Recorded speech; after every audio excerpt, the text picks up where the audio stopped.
No dia 30 de dezembro de 2022, após perder a eleição para Lula, Bolsonaro viajou para os Estados Unidos com a justificativa de que não queria participar da cerimônia de posse e passar a faixa para o candidato que o havia derrotado. O fato chamou a atenção da Polícia Federal porque, para entrar nos Estados Unidos na época, era necessário um comprovante de vacinação contra a Covid-19, algo que o ex-presidente enchia o peito de orgulho para declarar que não havia feito. Foi aí então que começou uma investigação contra ele, com a suspeita de que ele havia adulterado o comprovante de vacinação e inserido dados falsos no sistema do SUS. Um dos suspeitos de envolvimento no caso foi o tenente-coronel Mauro César Barbosa Cid, ajudante de ordens, uma função parecida com a de um assistente pessoal, de Jair Bolsonaro enquanto ele foi presidente.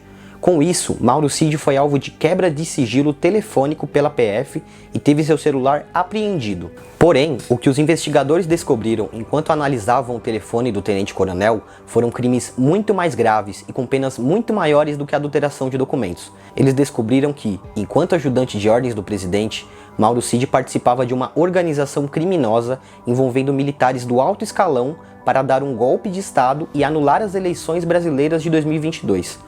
Em uma série de planos e conspirações que chegaram até a tramar a neutralização, gíria militar para assassinato de membros do judiciário e da política brasileira. Esse foi o estopim para a investigação da Polícia Federal, que terminou com a denúncia de Jair Bolsonaro e outras 33 pessoas pela Procuradoria-Geral da República, no dia 18 de fevereiro de 2025. Segundo a denúncia, feita pelo Procurador-Geral da República Paulo Gonet, a organização começou a se formar ainda em 2021, quando o então diretor da Polícia Federal, Alexandre Ramagem, juntamente do general Heleno, ex-ministro-chefe do Gabinete de Segurança Institucional, passou a municiar o presidente e seu ajudante de ordens com informações falsas sobre as urnas eletrônicas para que ele pudesse repassar para os seus seguidores. Nessa época, Lula já havia deixado a prisão e aparecia à frente de Bolsonaro em todas as pesquisas. O presidente então começou a surtar com a possibilidade de perder a eleição no ano seguinte e partiu para o ataque contra o sistema eleitoral brasileiro. Ainda em 2021, Bolsonaro fez uma live para atacar as urnas. Participaram da live o general Augusto Heleno, na época ministro-chefe do GSI, e Anderson Torres, ministro da Justiça.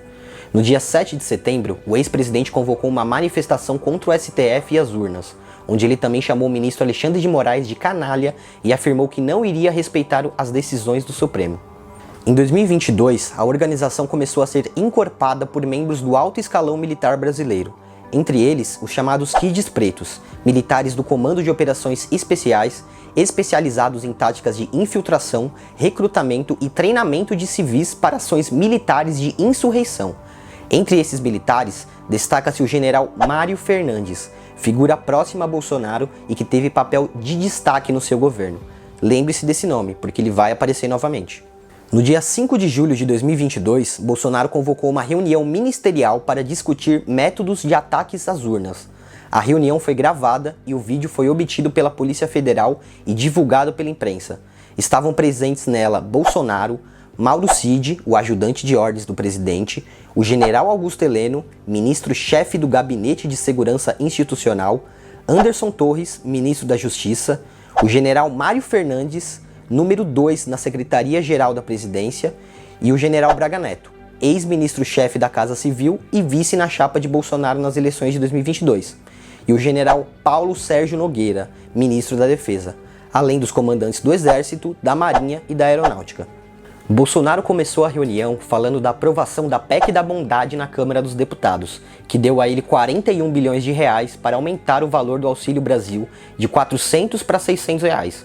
Ele afirmou que, com esse projeto, venceria as eleições com no mínimo 70% dos votos, e que caso esse resultado não viesse a ocorrer, seria a prova de que as urnas teriam sido fraudadas.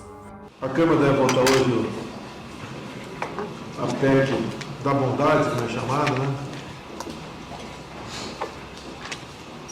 E não tem como, né, depois dessa PEC da Bondade, a gente não está pensando nisso, mas ter 70% dos votos. Ok?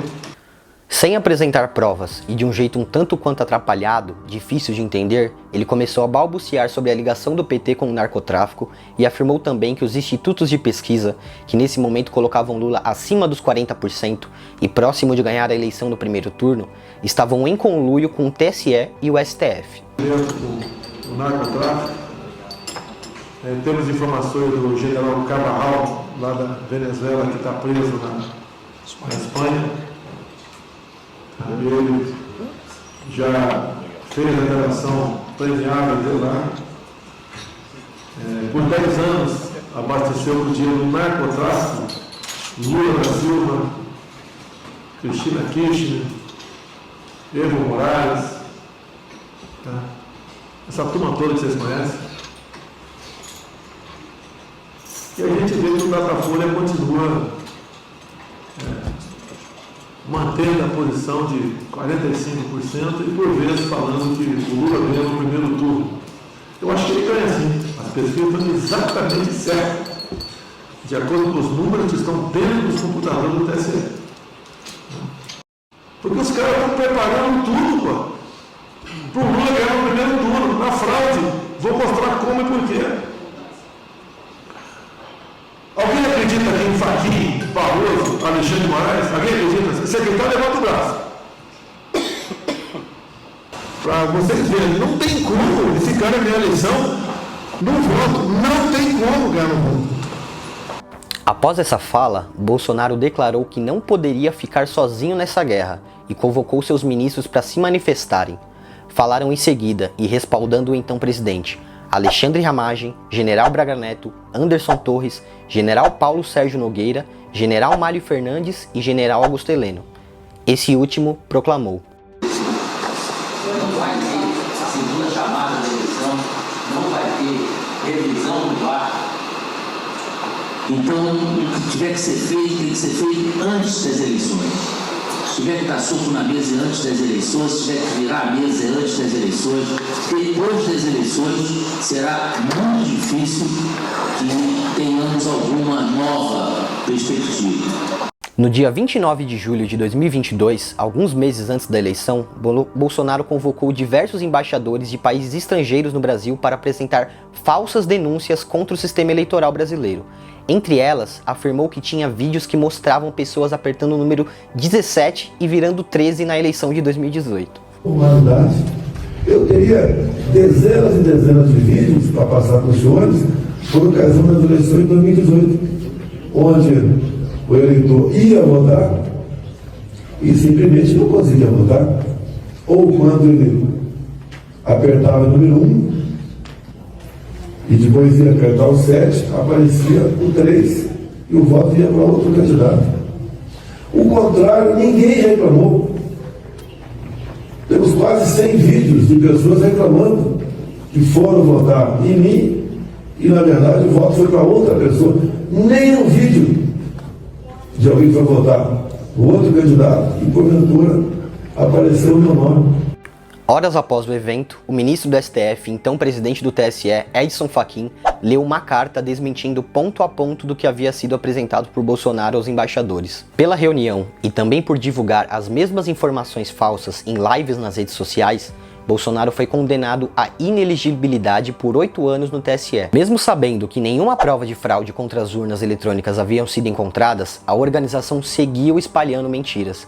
A polícia obteve mensagens entre Mauro Cid e outros militares que trabalhavam dentro do governo que mostram também como eles usavam jornalistas e influenciadores para divulgar essas mentiras e incitar a população e os militares contra o governo eleito que tomaria posse em 2025. Um deles era o jornalista Paulo Figueiredo, neto do ditador João Figueiredo, que governou o Brasil no fim do regime militar. Paulo era apresentador do programa Pingo nos Is na Jovem Pan, até ser indiciado pela Polícia Federal e fugir para os Estados Unidos, onde ele mora até hoje. Ou a gente aceita tudo isso e abaixa a cabeça, ou então a gente vai ter guerra civil? Ora, então que tem a guerra civil, pô. As investigações mostram que Paulo Figueiredo atuava para provocar os militares do alto escalão que não queriam aderir ao golpe de Estado, e chegou a divulgar no programa da Jovem Pan o conteúdo de uma carta de militares da Ativa incitando seus superiores a tomarem, abre aspas, uma ação mais direta, mais contundente das Forças Armadas. O objetivo de constranger os generais para que eles apoiassem o golpe era claro. Nesse sentido, o general Braga Neto pediu ao ex-major Ailton Gonçalves que infernizasse as famílias dos generais que não aderiram à ideia. Senta o pau no Batista Júnior, traidor da pátria, daí pra frente. Inferniza a vida dele e da família. Elogia o Garnier e fode o BG. Não ficou claro pra mim o que o general quis dizer com infernizar a família, mas imagino que seja algo relacionado a falar mal deles e dos familiares nos meios militares. Realmente espero que não seja algo pior.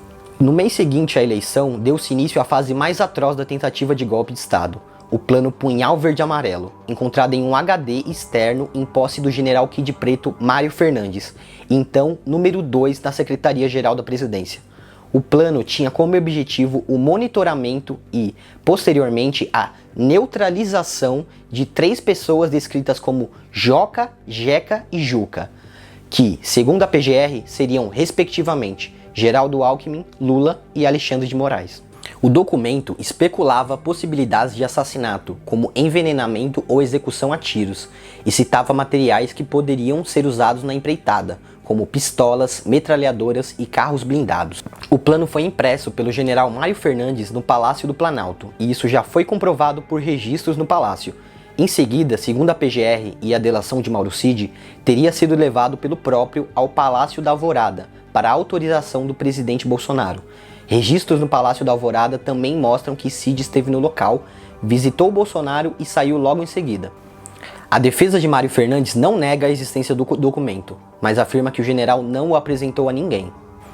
A denúncia da PGR afirma claramente que o plano para assassinar 3 membros importantes da República foi posto em prática com ações de monitoramento, mas abortado após Bolsonaro ouvir pela 3ª vez do general Freire Gomes que não iria participar de atentados contra a democracia. Mesmo assim, alguns membros continuaram com a esperança de que algo pudesse acontecer e mantiveram as ações de monitoramento. Abre aspas para o texto de Paulo Gonet. O grupo manteve a operação e aguardou até os últimos instantes a eventual confirmação da adesão do comandante da Força Terrestre, o que não ocorreu, inviabilizando a ação violenta. Sem o suporte necessário, o atentado não surtiria o efeito esperado e ensejaria punição interna aos responsáveis.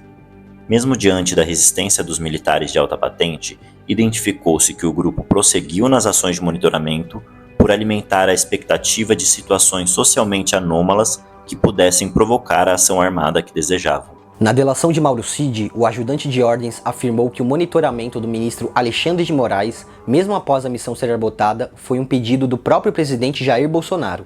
A PGR fala claramente que o golpe só não aconteceu porque não teve a anuência de 2 chefes das Forças Armadas, Exército e Aeronáutica. A organização criminosa seguiu todos os passos necessários para depor o governo legitimamente eleito. Objetivo que, buscando com todo o empenho e realizações de atos concretos em seu benefício, não se concretizou por circunstância que as atividades dos denunciados não conseguiram superar, a resistência dos comandantes do Exército e da Aeronáutica às medidas de exceção.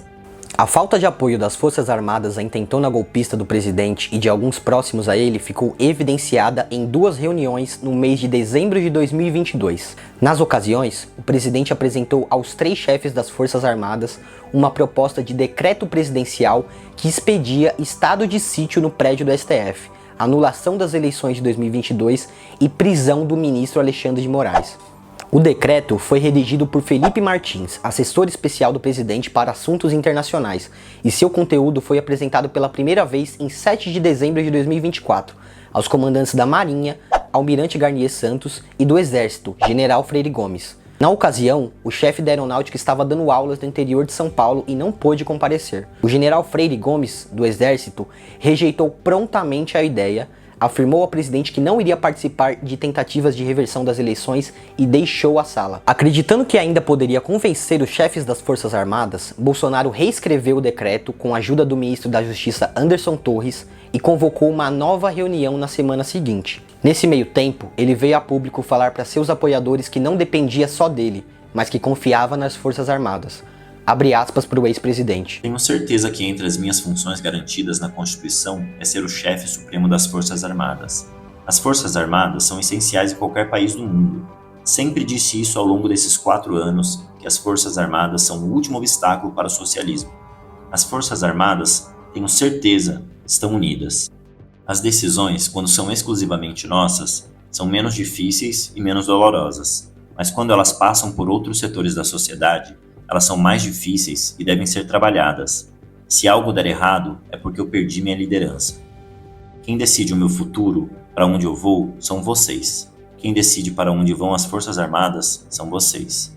No dia 14 de dezembro, Bolsonaro convocou uma nova reunião com chefes das Forças Armadas. Dessa vez, o general Batista Júnior, chefe da Aeronáutica, compareceu. A reunião foi feita no gabinete do ministro da Defesa, general Paulo Sérgio Nogueira, que leu o conteúdo do novo decreto presidencial redigido por Bolsonaro e Anderson Torres. O documento, dessa vez, declarava o estado de defesa no STF, menos drástico que o estado de sítio, mas igualmente golpista, já que mantinha o objetivo de anular as eleições de 2022. Decreta estado de defesa, previsto nos artigos 136, 140 e 141 da Constituição Federal, com vistas a restabelecer a ordem e a paz institucional, a ser aplicado no âmbito do Tribunal Superior Eleitoral para apuração de suspeição, abuso de poder e medidas inconstitucionais e ilegais levadas a efeito pela presidência e membros do tribunal, verificados através de fatos ocorridos antes, durante e após o processo eleitoral presidencial de 2022. Ao final da leitura do documento, os generais do Exército e da Aeronáutica reafirmaram ao presidente que não participariam da tentativa de golpe. O general Freire Gomes, do Exército, chegou a confrontar Bolsonaro, afirmando que, se ele continuasse insistindo na ideia, o general daria voz de prisão ao presidente da República. Porém, o almirante Garnier dos Santos, chefe da Marinha, se colocou à disposição do presidente e topou a ideia do golpe de Estado. Se a Marinha tivesse os tanques e o efetivo do Exército, possivelmente o golpe teria se consumado, e talvez eu não estaria aqui fazendo esse vídeo. O documento com o decreto presidencial foi achado no celular de Mauro Cid e na casa do ex-ministro da Justiça, Anderson Torres. As duas reuniões e seus conteúdos foram confirmados pelos depoimentos do general Batista Júnior, chefe da Aeronáutica, e pelo general Freire Gomes, do Exército. Mas essas confirmações nem precisariam ser feitas, já que o próprio Bolsonaro afirma que apresentou o documento para os chefes das Forças Armadas. Na cabeça do ex-presidente, ele tinha motivos para anular as eleições e prender seus desafetos políticos. Nesse ponto, não há defesa. Bolsonaro tentou dar um golpe de Estado apresentando um decreto presidencial que anulava as eleições. Eleições que foram atestadas como legítimas pelo TSE, por todos os países do mundo democrático e por todos os observadores internacionais. Você pode até achar que o Bolsonaro tem o direito de espernear e falar que as eleições foram fraudadas, mesmo sem apresentar provas contundentes.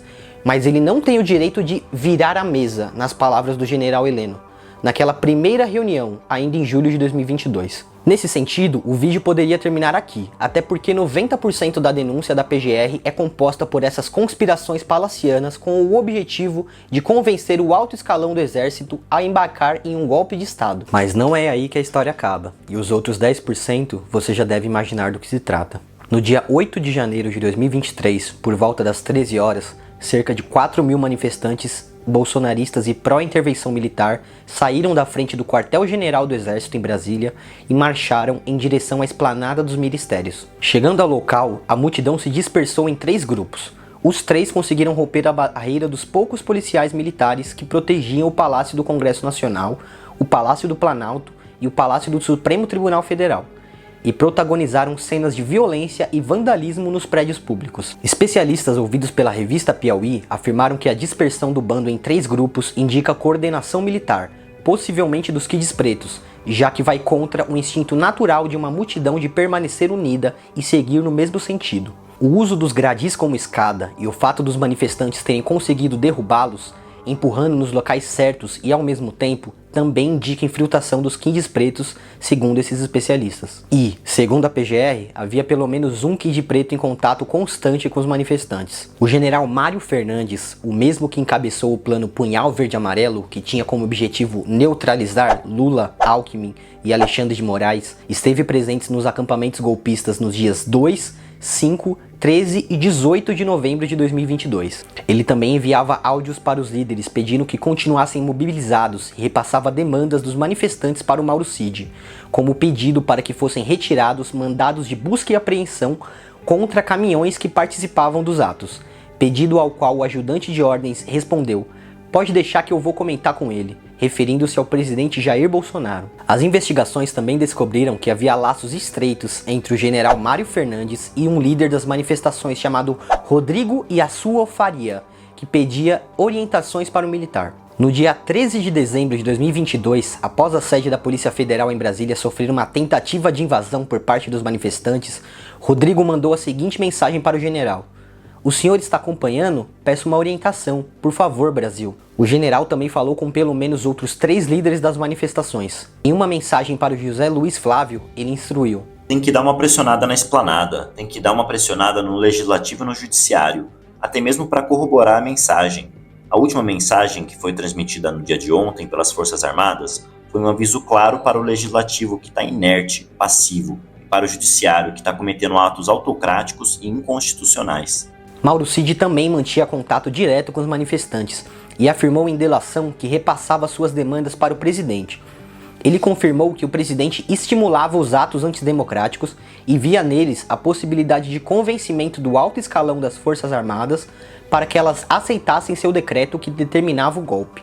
As investigações também concluíram que Anderson Torres, que havia deixado o cargo de ministro da Justiça após o fim do governo Bolsonaro, mas assumido outro na gestão da Segurança Pública do Distrito Federal, no governo Ibáñez, foi anuente com as manifestações violentas do dia 8 de janeiro. Mesmo após diversos relatórios de inteligência confirmando a possibilidade de um atentado violento, ele não tomou nenhuma ação concreta e viajou para Orlando às vésperas do ocorrido. A PF considerou que, havendo participado de reuniões com o presidente onde foi cogitado o golpe de Estado, e também das tentativas da PRF de impedir que eleitores de Lula chegassem às urnas, o então secretário não poderia estar de fora da organização criminosa que conspirou contra a democracia. O ex-ministro da Justiça foi denunciado por tentativa de abolição violenta do Estado de Direito, golpe de Estado, associação criminosa, dano contra o patrimônio da União e dano contra o patrimônio público, junto com o ex-presidente Jair Bolsonaro, o general Braga Neto, o almirante Garnier da Marinha,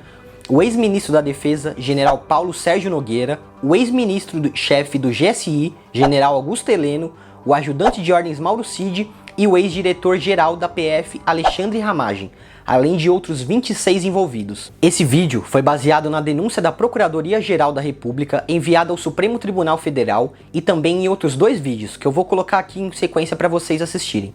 Um da revista Piauí, sobre os Kids Pretos, e o outro é o podcast da UOL sobre o tenente-coronel Mauro Cid, o ajudante de ordens mais famoso da história brasileira.